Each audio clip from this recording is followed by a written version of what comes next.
네, 우리가 사순절 시작한 지가 이제 한 주가 지났습니다. 교회가 부활절을 제정한 이후에 이 부활절을 잘 지키기 위해서 이 사순절이라는 절기를 지키기 시작했습니다. 교회 초창기에는 이렇게 연중 하루를 부활절로 지키지는 않았었습니다. 매 주일이 부활주일이었습니다. 그러다가 325년에 니케아 공의회에서 오늘날처럼 이렇게 1년 중 하루를 부활주일로 지키게 되었습니다. 그리고 이 부활주일을 준비하기 위해서 사순절도 지키기 시작했습니다. 오늘날처럼 이런 사순절을 지키는 것은 7세기경에 서방교회에서 처음으로 시작이 되었습니다. 그런데 7세기 중세 시대라고 하지 않습니까? 근데 그 시대에는 이 교황의 권력이 점점 커지는 시기였습니다. 그래서 이렇게 시간이 흐르면서 이 교황이 좋은 말로는 아주 율법적으로, 나쁜 말로는 아주 폭력적으로 사순절을 지키게 했습니다. 그래서 사순절 기간에는 다 금식을 해야 됐습니다. 모든 사람이 다 금식을 해야 했는데요. 주일은 사순절에 포함되지 않기 때문에 이제 주일만 식사하고 나머지 기간에는 이제 금식을 했습니다. 그런데 사람이 일주일에 한 번 하루만 먹고 살기에는 참 힘들기 때문에 하루에 한 끼 간단한 식사만을 허용했는데 아주 간단한 식사만 허용하고 고기는 절대로 먹지 못하도록 했습니다. 이런 규정을 좀 한가한 사람들은 뭐 잘 지킬 수 있겠지만 보통 사람들, 특히 이제 고된 일을 하는 사람들은 도무지 지킬 수가 없었습니다. 그러다 보니까 아주 위선적인 일들이 많이 일어났습니다. 그래서 그냥 금식하는 척하는 사람들, 고기를 안 먹는 척하는 사람들, 이런 사람들이 이제 많이 생겼습니다. 츠빙글리라는 분이 있습니다. 이분은 스위스 쭈리히에서 교회 개혁을 시작하신 분인데요. 이분이 이제 교회 개혁을 시작하게 된 그런 계기가 바로 이 사순절에 고기를 먹는 일이었습니다.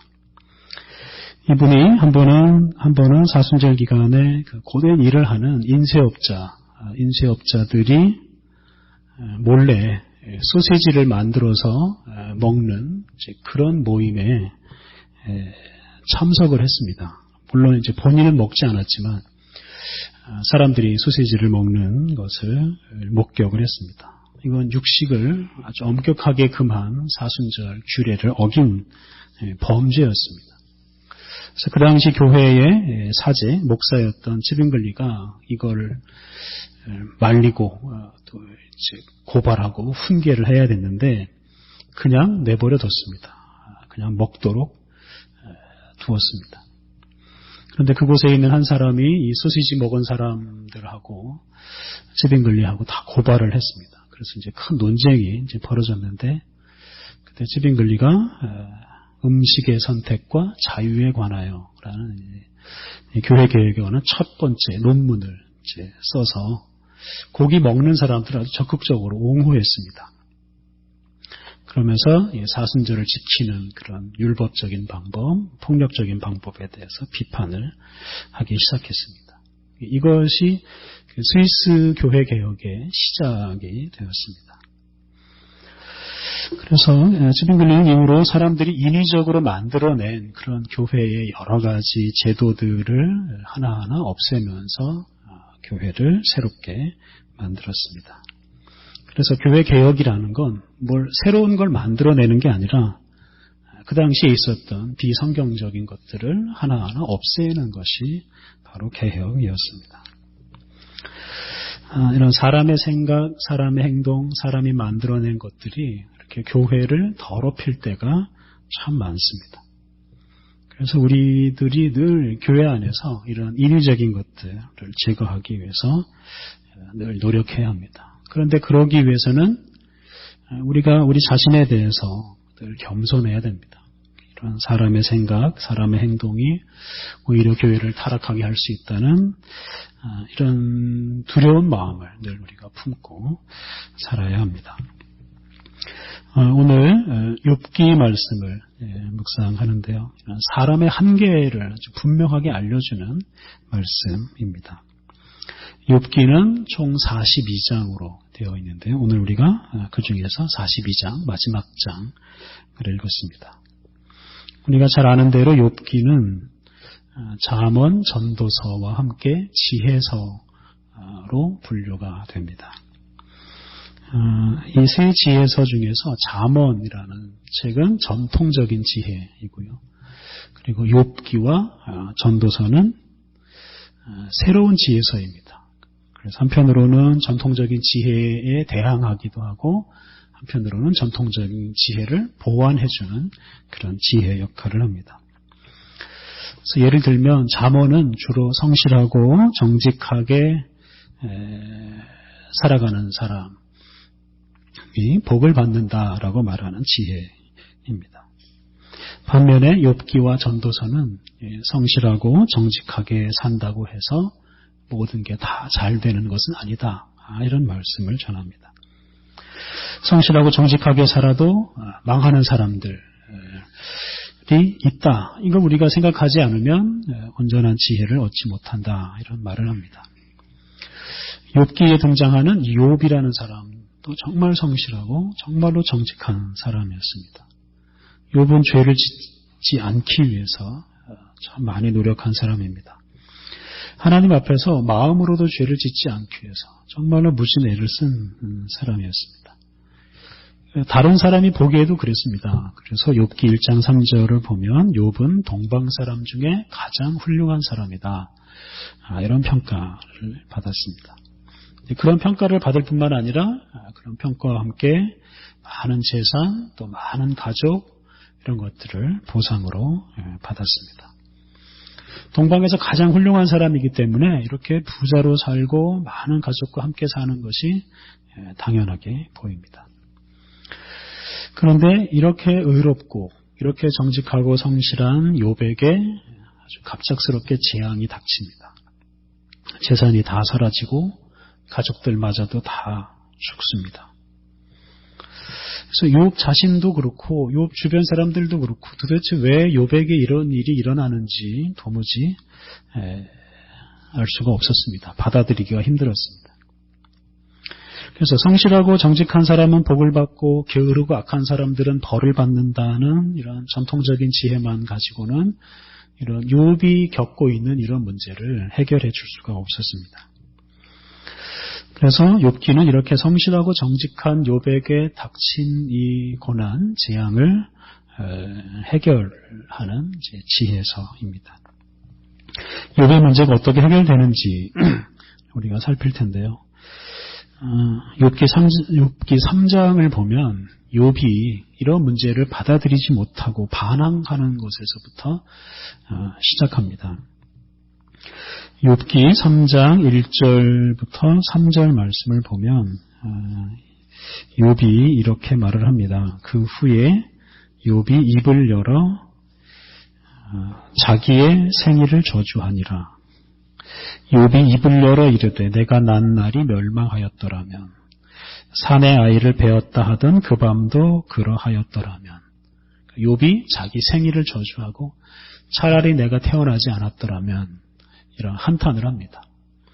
자기가 태어나던 날, 자기를 어머니가 잉태하던 날, 그날이 저주를 받아서 없었더라면 이렇게 한탄을 합니다. 그러니까 자기가 태어나지 않았더라면 자기가 이런 고통을 겪지 않았을 텐데 하고 한탄을 했습니다. 그래서 욥은 지금 자기에게 닥친 이런 상황을 받아들이지 못하고 그래서 자신이 차라리 사라졌으면 좋겠다. 이 세상에 없는 것이 더 낫겠다. 자기가 차라리 죽었으면 좋겠다. 이렇게 지금 말을 하는 것입니다. 이렇게 자기 상황을 받아들이지 못하고 원망하고 한탄하는 이런 욥을 위로하고 또 설득하기 위해서 욥의 세 친구가 등장합니다. 그래서 엘리바스, 빌닷, 소발 이런 친구가 욥을 찾아와서 차례대로 욥에게 말합니다. 각각 다른 말을 합니다만 이제 무엇보다 욥을 위로하고 격려하고 하는 말을 합니다. 그러면서도 그들은 욥에게 회개하라 하는 말을 공통적으로 합니다. 그래서 욥은 나에게 아무런 잘못이 없다 이렇게 이제 말을 하지만 욥의 친구들이 보기에는 그래도 욥이 뭔가 잘못을 했기 때문에 욥에게 이런 재앙이 일어난 것이다 라고 생각을 해서 욥으로 하여금 회개하라 촉구를 합니다. 그리고 회개하면 하나님께서 다시 회복시켜 주실 것이다. 큰 복을 주실 것이다. 이렇게 말을 했습니다. 세 친구들이 돌아가면서 말을 하는데 욥은 친구들이 말할 때마다 받아들이지 못하고 계속 반박을 합니다. 자기에게는 결코 잘못이 없다. 이렇게 말하고 자기뿐만 아니라 이 세상에서 선하게 살면서도 고통받는 사람들이 얼마나 많으냐 이런 불의한 세상에 대해서 너희들이 한번 설명을 해보라 이런 말을 합니다. 그러면서 욥과 친구들의 이런 대화는 그냥 싸움이 되어버립니다. 이렇게 욥의 세 친구가 욥을 설득하지 못하니까 나중에 엘리후라는 사람이 또 등장합니다. 네 번째 사람이 등장해서 욥을 설득하는데요. 엘리후는 욥이나 욥의 친구들보다 나이가 많이 어린 사람이었습니다. 그래서 이 사람은 전통적인 지혜가 아니라 새로운 지혜를 가지고 있는 사람이었습니다. 엘리후 역시 욥의 어떤 잘못을 지적하고 욥도 죄인이다 이렇게 제 말을 하는데요. 그러면서도 그가 한 가지 특별한 말씀을 전하는데요. 그것은 하나님의 오묘하심입니다. 네, 여러분 교재에 적어놨는데요. 욥기 36장 26절을 보면 하나님은 높으시니 우리가 그를 알 수 없고 그의 횟수를 헤아릴 수 없느니라. 하나님은 알 수 없고 하나님의 횟수를 우리가 헤아릴 수가 없다. 37장 5절 하나님은 놀라운 음성을 내시며 우리가 헤아릴 수 없는 큰 일을 행하시느니라. 그래서 놀라운 음성, 헤아릴 수 없는 큰 일을 하시는 분이 하나님이시다. 그래서 우리가 어떻게 감히 하나님을 판단할 수가 있느냐 이렇게 말합니다. 그래서 엘리후는 하나님은 사람이 감히 판단하거나 하나님은 이러한 분이다라고 말할 수 없다 하는 겁니다. 그래서 하나님을 향해서 나는 잘못이 없는데 하나님 왜 나한테 이런 일이 일어나게 하십니까? 이렇게 따질 수가 없다는 뜻입니다. 그런 하나님 앞에서 잘난 체하고 자기가 의롭다고 주장하는 것은 어리석은 일이다 이렇게 말을 합니다. 이렇게 이제 마지막으로 엘리후가 말한 다음에 이제 욥이 변명을 하기도 전에 이제 하나님께서 등장하십니다. 하나님께서 등장하셔서 길었던 논쟁을 마무리하시는데요. 욥기 38장부터 41장까지가 하나님께서 말씀하시는 내용입니다.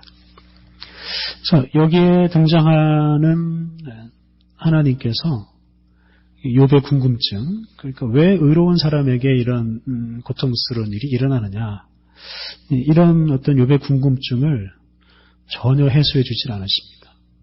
의인이 겪는 고통에 대해서 명확하게 해답을 주지 않습니다. 이 세계에서 일어나는 억울한 일들, 갑작스러운 재앙으로 많은 사람들이 죽는 일, 이런 것에 대한 어떤 시원스러운 해결책을 말씀하지 않으십니다. 그래서 그런 해결책을 기대하는 사람에게는 좀 실망스러운 대답이 될 수도 있습니다. 하나님께서는 뭔가 대답을 하시지는 않고 질문만 하십니다. 38장부터 41장을 보면 수십 가지 질문을 욥에게 퍼부으신다고 표현할 수 있겠습니다. 근데 그 질문들이 다 어려운 질문들입니다. 욥이 하나도 대답을 할 수가 없는 그런 아주 어려운 질문들만 길게 하십니다. 그걸 통해서 깨우치시는 것은 욥의 무지입니다. 욥이 모르는 것이 너무 많다는 걸 욥으로 하여금 알게 하십니다. 그러니까 의인이 고통을 겪는 일뿐만 아니라 이 세상에서 일어나는 그 여러 가지 일들에 대해서 대답할 수 없는 일들이 많다는 것을 욥으로 하여금 알게 합니다. 욥이 이런 하나님을 만나고 나서 새로운 깨달음을 얻습니다. 그것이 이제 오늘 우리가 봉독한 말씀입니다. 욥은 무엇보다도 하나님을 높입니다. 2절 말씀을 보면 주께서는 못하실 일이 없사오며 무슨 계획이든지 못 이루실 것이 없는 줄 아오니. 하나님께서 일하시는 방식을 다 알 수는 없지만 하나님께서는 무엇이든지 계획하시고 무엇이든지 이루신다. 하나님께서 못하실 일이 없는 겁니다. 하나님은 어떤 일이든지 하실 수 있습니다. 이렇게 하나님을 높이고 반면에 자기 자신을 낮춥니다. 3절 무지한 말로 이치를 가리는 자가 누구니이까. 나는 깨닫지도 못한 일을 말하였고 스스로 알 수도 없고 헤아리기도 어려운 일을 말하였나이다. 지금 욥은 자신의 그 어려운 형편, 또 자기를 둘러싼 그 삶의 불이한 현실, 이런 것 때문에 하나님께 많이 따지고 항의했습니다. 욥의 말을 다 들어보면. 네, 그런 것에 대해서 지금 욥이 자기가 잘못했다. 나는 깨닫지도 못한 일을 말했고 나 자신도 제대로 알지 못하는 것을 하나님 앞에서 말했습니다. 이렇게 잘못했다고 고백을 합니다. 이 욥기를 우리가 잘 읽어야 되는데요. 욥기를 잘못 읽으면 욥이 아무런 잘못도 없이 재앙을 당하고서도 하나님을 하나도 원망하지 않고 잘 참아서 나중에 많은 복을 받았다. 이렇게 읽을 수가 있는데요. 그것은 오해입니다. 그래서 욥의 인내를 본받자 욥처럼 잘 참으면 나중에 큰 복을 받는다. 이게 사실은 욥기가 전하는 본래적인 말씀은 아닙니다. 욥은 잘 참지 못했습니다. 처음에는 좀 참았지만 자신에게 밀려오는 그런 끊임없는 고통, 또 주변 사람들이 죄인이라고 막 지적하는 것, 또 불의한 세상, 이런 것들 때문에 참지 못하고 하나님께 온갖 불평과 원망을 쏟아내고 차라리 자기를 죽여달라라고 그런 호소까지 했습니다.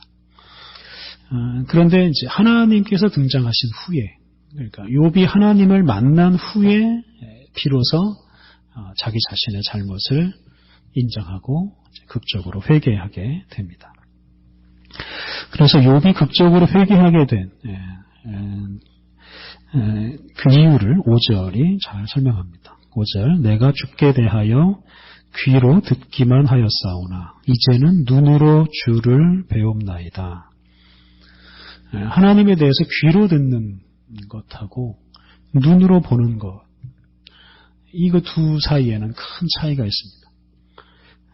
귀로 듣는 것은 이제 그동안 하나님에 대해서 이렇게 간접적으로, 추상적으로 들어온 것을 말하지만 욥이 자기가 이런 엄청난 재앙을 겪으면서 하나님을 만남으로써 욥은 그동안 자기가 알던 하나님이 아니라 새로운 하나님, 그동안 자기가 몰랐던 하나님을 새롭게 깨달았습니다. 욥이 만난 하나님은 무엇이겠습니까? 도무지 알 수 없는 하나님입니다. 그리고 그것 때문에 욥은 회개했습니다. 6절 그러므로 내가 스스로 거두어드리고 티끌과 재 가운데서 회개하나이다. 그래서 그동안 했던 말들을 거두어드린다, 이걸 스스로 거두어드린다라고 표현하고요. 티끌과 재는 아주 심각한 죄를 지었을 때 그 티끌과 죄 가운데서 회개한다라고 표현을 합니다. 그래서 욥은 자신의 죄가 아주 심각했다라는 것을 하나님 앞에 고백하고 회개합니다. 이렇게 자기는 아무런 잘못이 없다. 나는 억울하게 지금 고난을 겪고 있다라고 이렇게 자기 확신, 자기 생각에 갇혀있던 욥이 하나님을 만난 후에 자기의 잘못을 비로소 깨닫고 회개함으로써 욥은 한 차원 더 성숙한 사람이 됩니다.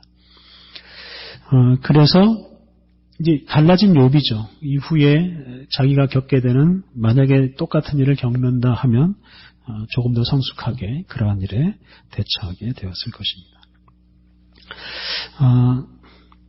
어떤 사람의 생각, 사람이 만들어 놓은 어떤 문화, 이런 사상, 이런 것에 갇혀 있으면 사람은 제자리 걸음을 할 수밖에 없습니다.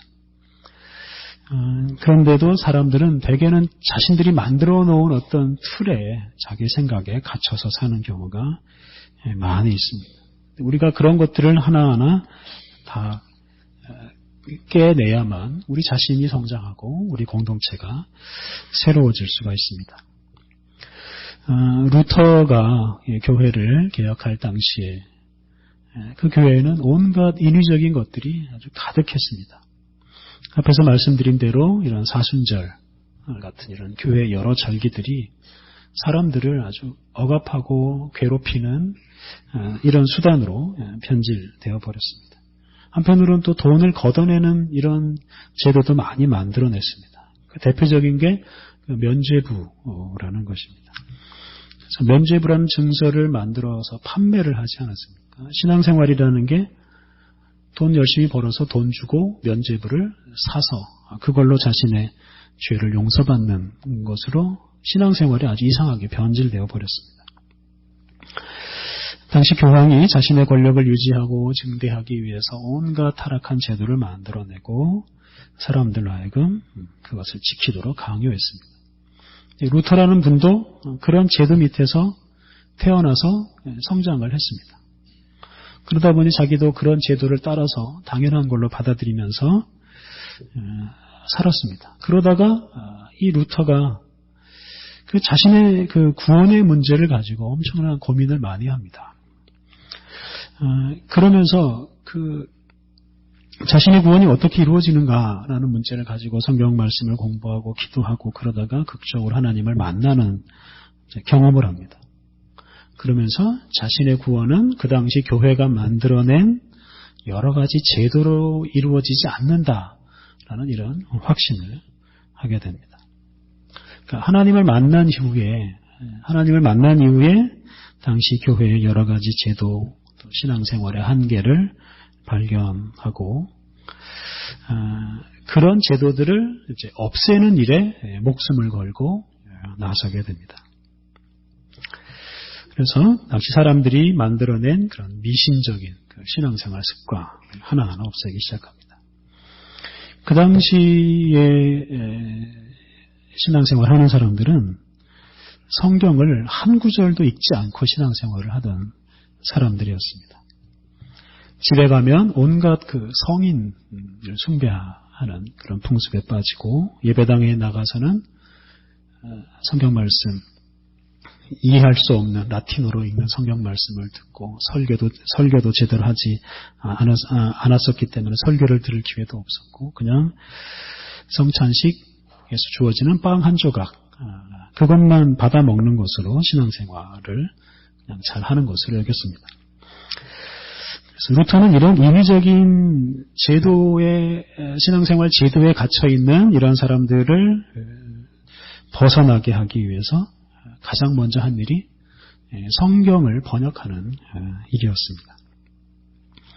그래서 그 당시는 다 라틴어로 되어 있는 성경이었습니다. 성경을 독일어로 루터의 나라 사람들이 알아들을 수 있는 그런 성경을 만들어서 그 성경을 통해서 아주 단순하게 하나님께 나아가고 하나님을 만날 수 있는 그런 길을 열어놓았습니다. 그래서 뭐 교황이나 다른 목사 사제나 어떤 제도나 이런 도움을 받지 않고 그냥 성경 말씀을 읽고 개인적으로 하나님을 만나는 이런 신앙생활을 하도록 격려하고 권면했습니다. 그리고 그러한 신앙생활을 많은 사람들이 하기 시작하면서 온 나라 교회가 새로워지게 되었습니다. 우리 자신이나 우리 공동체의 개혁 또 성장은 인위적인 것을 없애는 것부터 시작해야 됩니다. 우리가 살면서 만들어낸 여러 가지 제도들, 우리 몸에 배인 습관들, 굳어진 사고방식, 편견 이런 것들이 많이 있지 않습니까? 이런 것들에 그냥 사로잡혀 살면 이거는 신앙생활이라고 하기보다는 그냥 내 생활 습관, 그냥 내 방식대로 사는 것에 불과하다고 말할 수밖에 없습니다. 그래서 우리가 인위적인 것들로부터 해방되어야 하나님을 제대로 섬길 수 있고 우리가 성장해 갈 수 있습니다. 그런데 그것을 위해서는 우리가 무엇보다 먼저 성경 말씀을 찾고 읽고 그런 가운데 우리에게 말씀하신 하나님을 만나고 깨닫고 그런 하나님을 만나고 하나님의 뜻을 깨달음으로 우리들의 신앙생활이 날로 새로워지고 그것을 통해서 우리 교회 공동체와 또 온 나라가 새로워지는 것이 바로 우리 하나님의 뜻입니다. 우리 자신의 한계에 갇혀있지 말고 늘 하나님 만나기를 힘쓰므로 우리 자신을 새롭게 하고 우리 공동체를 새롭게 하는 위대한 인생을 살아가시기 바랍니다. 우리 함께 기도하시겠습니다. 하나님, 우리가 우리 자신의 생각이나 행동에 갇혀있지 않게 하옵소서. 하나님, 우리가 주님 앞에서 우리의 의로움을 자랑하지 않게 하옵소서. 하나님 앞에서 우리의 부족함을 날마다 발견하고 날마다 회개하고 날마다 고치며 살게 하여 주옵소서. 하나님, 말씀 속에서 주님을 만남으로 연약한 우리 자신을 넘어서 주님을 향해서 날마다 성장해 가게 하옵소서. 예수님 이름으로 기도드립니다. 아멘.